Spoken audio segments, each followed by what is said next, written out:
Curfew উপেক্ষা করে দ্বিতীয় দিনের মতো উত্তাল লস অ্যাঞ্জেলসের রাস্তায় বিক্ষোভকারীরা ব্যানার প্লাকার্ড হাতে দিচ্ছেন নানা স্লোগান।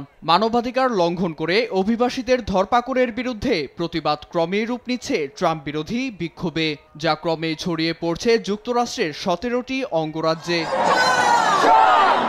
বুধবার প্রতিবাদ মিছিল নিয়ে লস অ্যাঞ্জেলেসের ফেডারেল ভবনের সামনে জড়ো হয় বিক্ষোভকারীরা। বিক্ষোভ চলে ডাউনটাউনের বিখ্যাত অ্যাঞ্জেলেস স্কয়ারেও।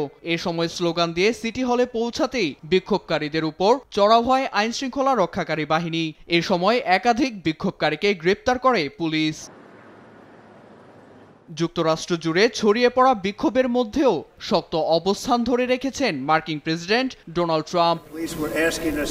লস অ্যাঞ্জেলেসের বিক্ষোভ দমনে স্থানীয় পুলিশ পর্যাপ্ত নয়। আইসির অভিযানে বাধাদানকারীদের রুখে দিতে পারেনি কেউ। এতে আমাদের সাহায্য চেয়েছে বলেই সেখানে ন্যাশনাল গার্ড ও মেরিন মোতায়েন করা হয়। এতে বড় ধ্বংস থেকে রক্ষা পেয়েছে অঙ্গরাজ্যটি।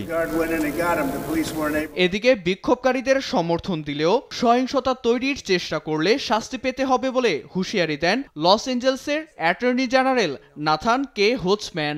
এছাড়া বর্তমান পরিস্থিতি স্বাভাবিক করতে প্রেসিডেন্ট ট্রাম্পকে তাগিদ দেন লস অ্যাঞ্জেলেসের মেয়র কারিন বাস।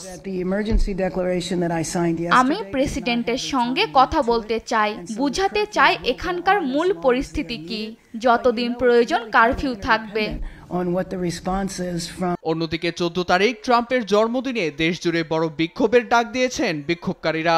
শনিবার অভিবাসী বিরোধী অভিযান ও ট্রাম্পের বিরুদ্ধে নো কিংস নামে একযোগে সব অঙ্গরাজ্যে বিক্ষোভে নামবে নাগরিকরা। নীরব দাস, নিউজ ডেস্ক, দেশ টিভি।